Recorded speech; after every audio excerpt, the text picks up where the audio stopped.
So you have your forum FB status, civilizations cannot climb hills.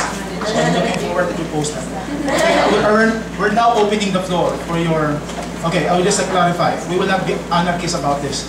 I would invite maybe 3 questions and then our panel speakers would answer. Your comment should be limited to at most 5 sentences. So to maximize the time. Okay, we have the mic at the center. Anybody from the floor would like to ask questions? Kindly identify yourself so that people may know your organization also. Yeah, next. Excuse me, ma'am. The boy. Hi, good morning to everyone. I'm RB Badios, and I would actually like to ask a question to Jomo with regards to Occupy Wall Street, because I did my undergraduate thesis on Occupy Wall Street, and basically what I did was I sort of analyzed the ideology at work within the movement. So I would like to ask you, since you said that you said that the Occupy movement is fragmented, but I'm sure since they are a movement, there must be some ideology at work that keeps them together. So I would like to ask you, from your personal experience, what you think is the ideology at work within the Occupy Wall Street. Okay, next.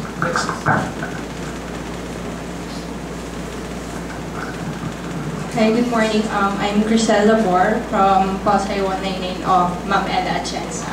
I would like to ask, from what has been discussed, it seemed to me that the goal of Occupy movement is anarchism.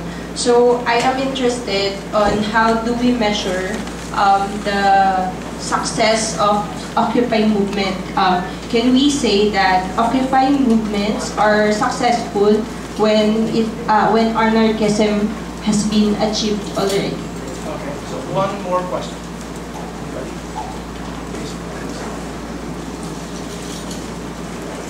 So, you address the question to... Hello, I'm Monique, and I would like to ask, especially in Occupy Wall Street, because most of the time when we say Occupy, like what you mentioned, it's battling the 99%. May I know, in your definition, from any of you, what's the 1%, who are the 1%, and how can we demarcate, or how can we distinguish the 1% from the 99%? Okay, so first, the ideology of the movement. Second, how do you measure the success, and then what's the 1%? So, the ideology in the Occupy Wall Street movement, I think, one thing that we all knew, whether you were in Seattle or Oakland or New York, is the General Assemblies, the mic check. I don't know if you've ever heard about mic check. Yes. And that was leaning towards consensus and non-partisan, we don't support the Democrats or Republicans. And I would say that's the general features of this whole movement. It's coming, and I think that, to get to that place, you need to understand why this movement happened at this time. It's the complete disillusionment with the Democrats and the Republicans. So you just have a mass sense of we don't want any Democrats talking nonsense in our events. So in Seattle, we have confronted them very much, and same thing in Occupy Wall Street. I think there has been confrontations against Democratic Party co-optation. So then, but I think it gets harder when, the Democratic parties have a lot of, organizations that support them. So a lot of unions, certain unions in particular are kind of Democratic Party apparatus. So I don't think that's a unified clarity around how to relate to those unions. And then I'm just going to go answer real quick. The second point is the success issue, and I don't think, one thing that ties to the first point too is there was a lot of pressure for us to have demands of like, the Occupy movement needs to have a demand, show us that you know what's going on, show us that you guys are unified. But some of us were explicitly saying we shouldn't have demands. Why? Like, we're all coming from such different places. Like, why should we all combine on one little thing? And how do you demand to the state that it should destroy itself? You can't demand that, right? So we were some of the people who were like, no, this is a diverse movement, we can't have unified demands. But then with actions, we had specific demands. So each action that's being coordinated will have its own demands, but the movement as a whole will not have. And I think that's tied to how do you measure success? And I think for us, success is not, you can't measure the success of the Occupy movement like this. Like, you don't have the encampments right now, but then you have a lot of organizing that's going on that's not flashy, that's not in the New York Times, but relationships are being built, communities are being solidified, and that's something that you can't measure in the newspaper. Sagutin ko lang din base sa personal na experience namin sa Occupy Luneta ang tungkol sa tagumpay na tinatanong. So, hindi namin talaga maiiwasan na may kahinaan talaga ang Occupy Luneta. Hindi siya naging nationalized. Pero at natural lang to dahil kakaunti lang kami. Pero sa kalakasan, sa tingin ko, o ang tagumpay, kahit papaano ay gumana ang tinatawag na individual na inisyatiba ng ilan nang walang command from the top. Ang voluntarism at mutual cooperation ay naganap sa patakbo ng organizing ng Occupy Luneta. So, kumatakbo ito ng horizontal. Tagumpay din na tinatawag ang recognition na natanggap namin sa mga homeless, beggars at vendors. At ang pagkakaroon ng maayos at pantay na relasyon sa mga tao na nandoon ay isa ring itinuturing kong success o tagumpay. Another question was the 1%.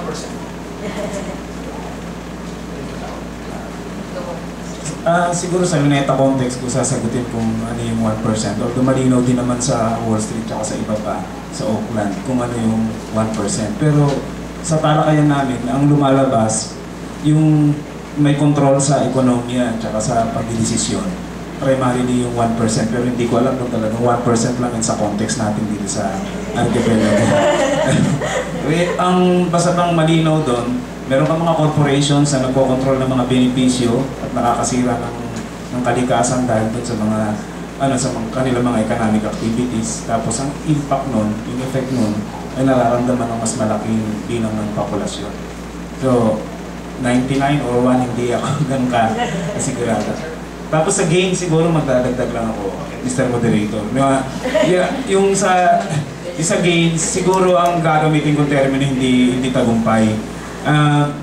Dahil doon sa ginawang non-hierarchical activities na naganap doon sa Luneta, naobserbahan ng mga komunidad doon, ng mga homeless, ng mga vendors, ng mga tambay, ng mga addict, na pwedeng gawin ng kahit na sino yung solidarity. Pwede kang mangolekta ng mga pagkain, tapos iayusin mo ito na hindi naman parang masyadong masama yung presentasyon, tsaka ipapamahagi sa mga tao. Kasi ang resistance, I think ko, pag-share ay isang forma ng resistance eh.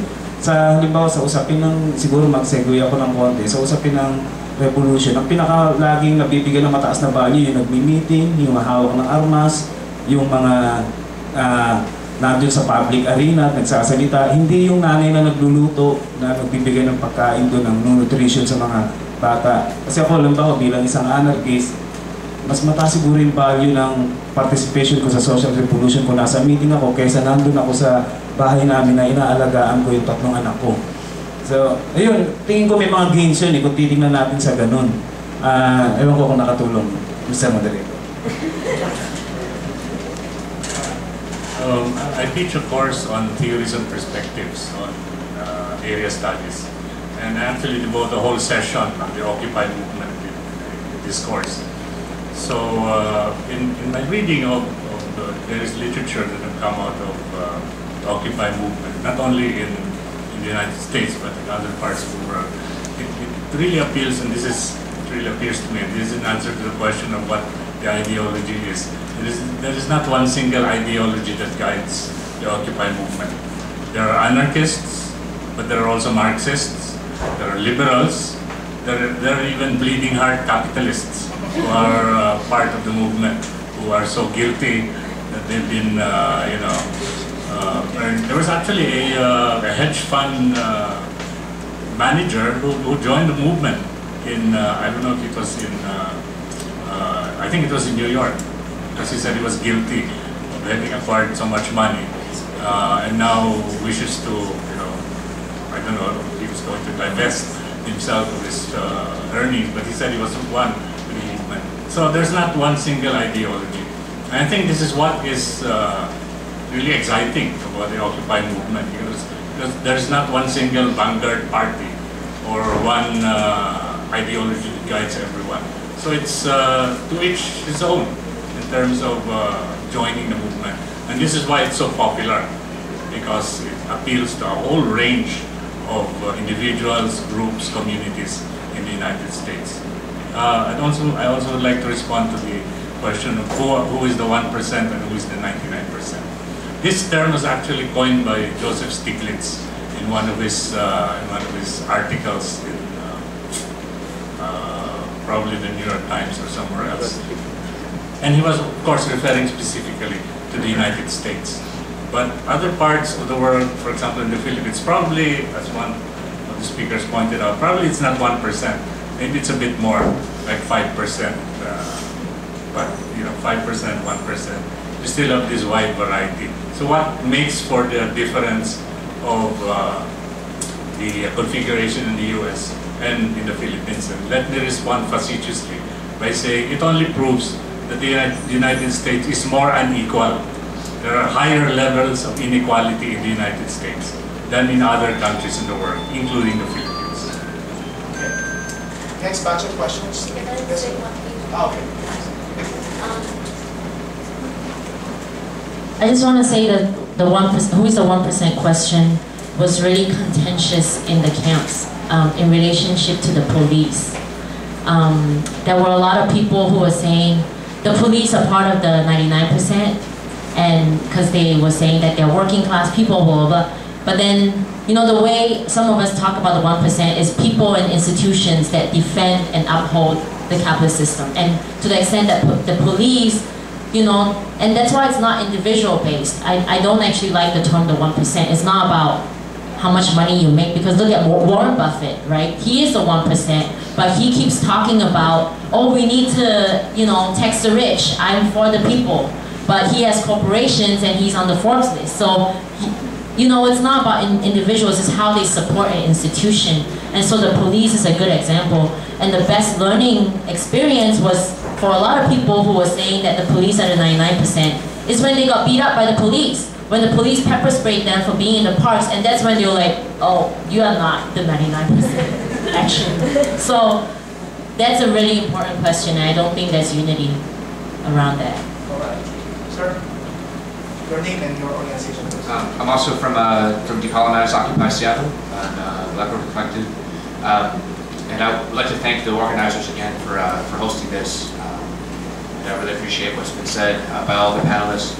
I'd like to ask how the economic crisis is affecting both the US and the Philippines. I see the Occupy movement as very much a response to this economic crisis since 2007 onwards. And obviously, austerity and looting of resources and land and labor has been happening here much longer than that, and also in the US in different ways. But I was wondering if the panelists could maybe speak to the concrete economic and political developments of the past few years in the US and the Philippines, how those are similar, how they're different, and how that affects the movement dynamics in similar and different ways.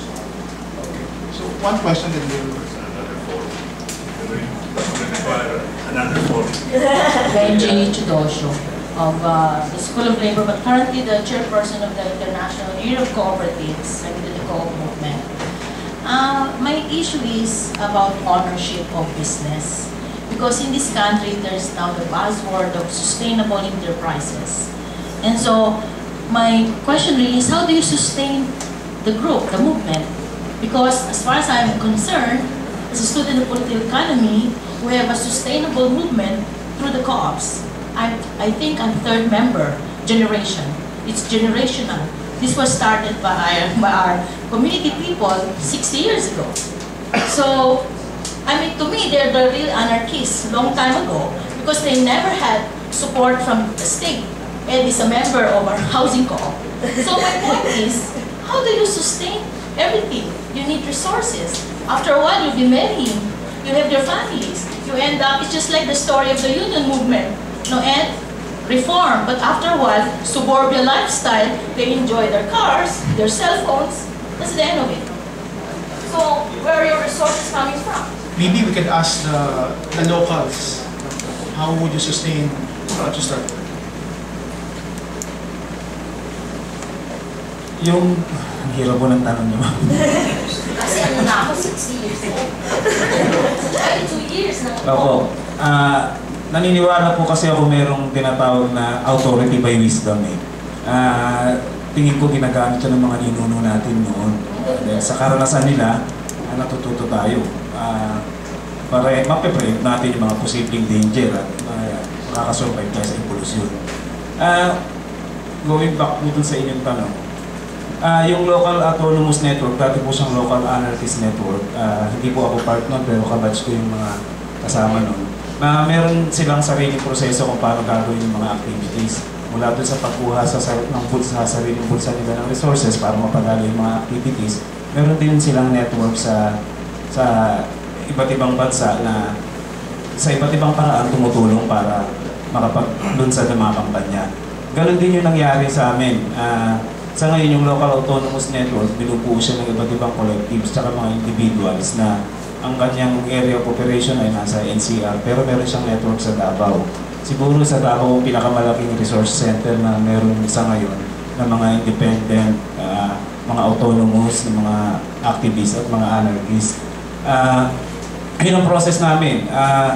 Parang mula dun sa sarili namin, yung kaya namin gawin, tapos mula dun sa network sa ibang panig ng daigdig sa forma ng mga solidarity, nakakapag-facilitate kami ng mga ganitong activities. Nakaka-chapa kami ng mga ganitong activities. So, kaya nga maganda rin at na-connect namin si Dr. Andre, na-connect kami na Dr. Andre dito sa Third World Study Center para magkaroon ng ganitong talakayan. Isang challenge sa amin, pinag-uusapan na po namin yung ideya ng cooperativism. Kasi naniniwala po kami na yung cooperative, kung susundin po natin yung mga basic principles nito, talaga napaka-anarchistic po kung ako tatanungin ng kanyang, nung sa aking trabaho, nung ako'y nasa NGO sa fisheries, na isa sa binibigyan namin ng assistance yung mga kooperatiba at kadalasan sa mga nagiging failure ng kooperatiba, hindi ko pa sinasabing lahat, pero yung parang commonality, nagkakaroon kasi ng sentrong pagdidesisyon yung mga bossing sa cooperative. Tapos, siyempre, yung informasyon ay ipit, tapos nagkakaroon sila ng influence kung paano gagamitin yung resources ng cooperative. At yun ang nangyayari yun dahil merong tayong structure na horizontal yung process. So ako bilang anarchist, hindi ako anti-structure eh. Meron naman po mga structure na horizontal, yung mga proseso na kung saan hindi masacentralize yung mga privilege at authority. So tingin ko, nasa unang hakbang pa lang po kami ng cooperative, ina-appreciate pa lang po namin yung mga principles nito at mga application nito sa aming pang-araw-araw na gawain. At mukhang malaki pa po yung aming ang kinakailangan gawin para maisa-practica namin yung cooperativism. Idadagdag ko lang po yung tungkol sa kooperatiba. Meron na pong ngayon na tumatakbo na workers run cooperative. Ito nga po yung kinabibilangan ko na mindset breaker press and distribution. Naglalabas kami ng mga sulatin at binibenta namin yun. At yun ang pinansyal na nakukuha namin doon, yun yung nagpapatakbo sa amin. Okay. How do you sustain? I think that's a really important question, and I feel like I'm getting older. So this is something that I think about a lot. And I think, you know, these are some disagreements we have with some people around us too, is in the organization I'm in, Black Orchid Collective, we are for building organization. And partly that's because you need to consolidate the lessons that you learn. we need to not reinvent the wheel every time a struggle takes place, and we need to study together, learn together, so the lessons get passed down. So I think organization is a way where you can also navigate division of labor. So if you have a kid at home that needs you, then you can't go to this meeting, and you need to call your comrade up who will be like, hey, can you do this for me? I'll do something for you next time. And know that they can help you, right? It's something that sometimes looser formations is hard to do. I'm not saying it's impossible, but sometimes it's hard to have that reciprocity. And then I think any organization needs young people, because young people are the most in touch with what's going on in their generation. And then how do we have organizations that are not ageist, that support young people coming in, that's not like, oh, you don't have enough experience, now shut up, right? I've been in groups that are like that. So we need to have a culture in organizations that support people questioning, people debating. And then, we talk a lot in our groups about how to have, how to understand that people are coming from different places and how to formalize and have structure. So formalization is not a hierarchical thing, but as a way to recognize that we all have different abilities and capacities, different time. So that's one way that I think we can have sustainable struggle. I thought about the Zanron and the workers' co-op issue, which I do support workers' co-ops, but then in the end, the issue of sustainability, I think, is without an overthrow of capitalism, workers' co-ops themselves are not sustainable, because you're in a market that is competing, and co-ops in the end will face the pressures of the market, because why, if your neighbor shop is getting stuff really cheap and squashing labor and squashing the unions, it's harder to sustain. So I think, I support workers' co-ops, but then I still think in of themselves, they are not sustainable as a way, as a long-term issue. And then the economic crisis thing, I don't know, people haven't really spoken on it, and it's a really big issue. But maybe So my first reaction to the question by the gentleman over there was that this probably third world studies need to organize another half-a-day symposium or forum on that. But just a few words on the impact of the economic crisis in the Philippines. Just very briefly, if not for three things, Philippines will probably be in the same state as Spain and Greece in terms of a huge economic meltdown. The only three things that are keeping the economy of the Philippines afloat is one, OFW remittances.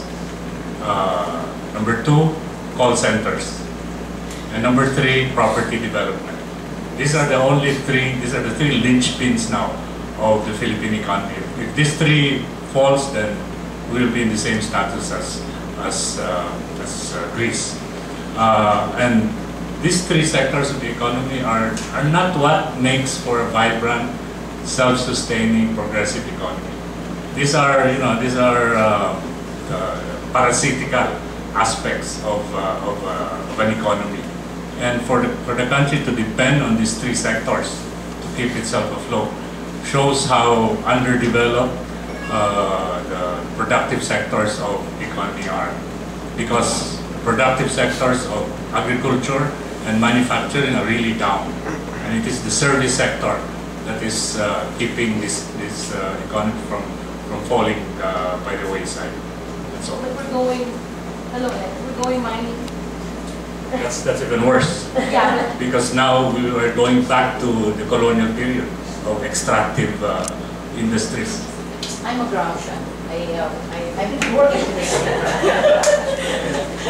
Maybe you would like to respond. One last question from the floor.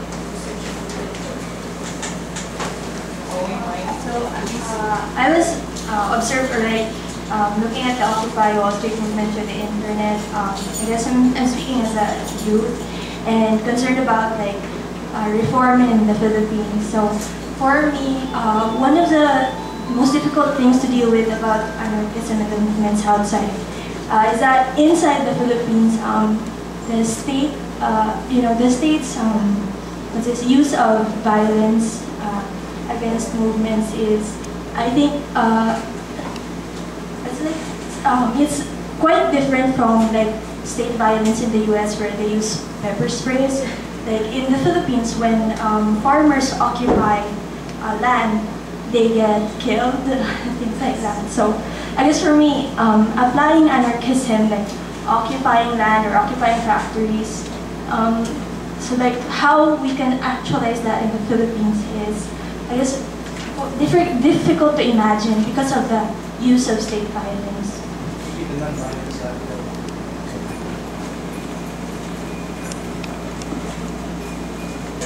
Subject. Tingin ko ginagawa na siya ng mga tama ba yung salitang kababayan? Ginagamit na siya ng mga kababayan natin, yung mga maralit ng tagalungsod. Direkta sila nag-uukupa kahit yung mga homeless na nag-uukupa ng mga spaces na meron sa syudad o sa karatig lungsod. Tingin ko isang forma ng pag-occupy yun eh. At wala silang option kundi gawin yun. Kasi talagang wala na, yun ay natitirang option para sa kanila eh.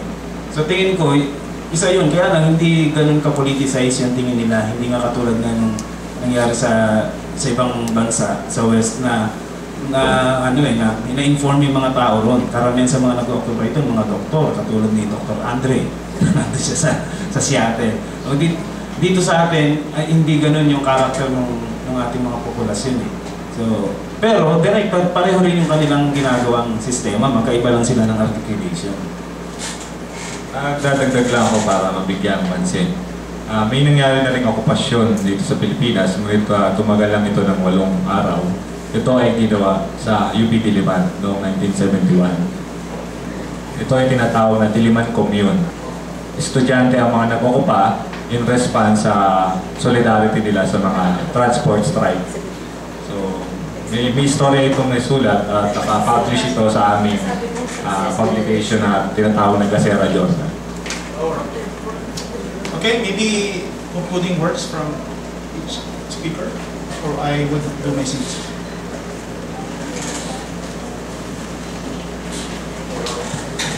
Before some concluding remarks, I would just like to point out that land occupations, especially by peasants and indigenous peoples in the Philippines, have been a constant feature of Philippine history, dating back to the Spanish colonial times. And one of the most significant land occupations that took place in the country was immediately after the 1986 EDSA revolution, where about 75 to 80,000 hectares of land were occupied by peasant communities, and this took place all over the country, from Luzon to Mindanao, and this was led by radical groups. Unfortunately, these were not sustained because the occupiers looked at this occupation as simply a political move, and the cadres that coordinated these movements were political cadres. In other words, they had no perspective to make the whole project self-sustaining, and they had no economic projects in line.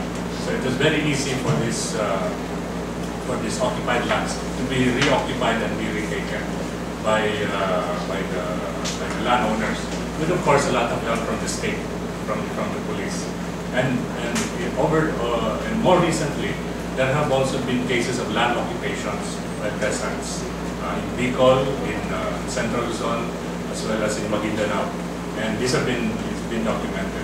I've actually written a paper on this, which will soon be published in the Philippine Political Science Journal, which is one of the editors is Ella Chensagan. And I document these cases of land occupations in the Philippines, but looking at it as the occupation of non-state spaces. So again, bringing in the anarchist perspective.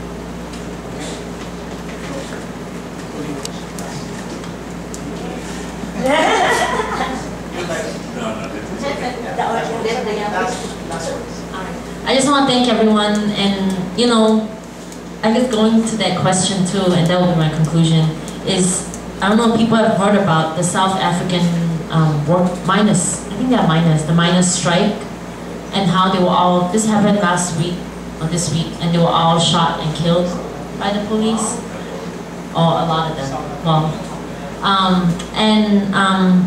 you know, one thing that drives me to do this work is I hope we can come to a place where, you know, right now in the US there are some solidarity actions that are going on, protests at the embassy. But if we can come to a place where anything like that happens in other countries, if, you know, US workers could shut down production and be like, you know, and, you know, hit them where it hurts, because these are capitalist states and they need the engine to run. And if we can come to a place where we say, you know, business will not be going on as usual if you kill our brothers and sisters worldwide. I mean, that's something that I hope we can get to. And again, that's, you know, a lot of work, a lot of connections, a lot of grassroots organizing, but hopefully we can come to a place where people in other countries can be in solidarity with your struggles here by really hurting the capitalists in their system. So anyway, thank you very much, and I hope we can continue the conversations.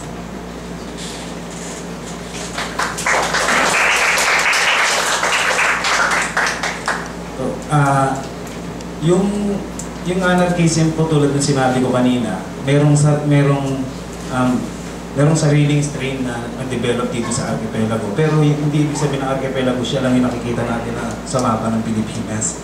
Kasi tulad ng binanggit ni Doktor kanina din sa Zomia, ang na-connect ko naman ito dun sa binabanggit ni William Henry Scott na yung kanyang study dun sa pagkalat ng Austronesian culture mula yata dun sa southern part ng China, tapos pumunta lang ganun sa archipelago.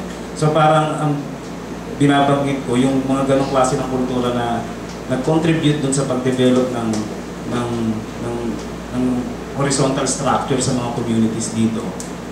Dapat maging isang batayan siya sa pagpapalalim sa pag-aaral ng anarkiya, hindi lang sa academe kundi bilang konkretong alternative social relations sa nalalapit na hinaharap. So yun, ang Occupy naman, para sa akin, ito ay isa sa mga taktika na ini-engage ng mga anarchists.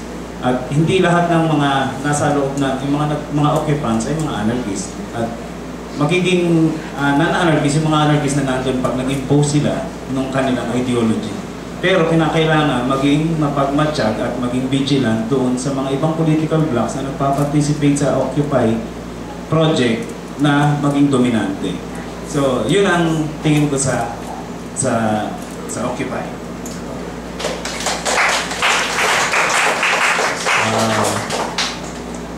Papasalamat lang ako at ngayon ko lang na-experience yung ganito.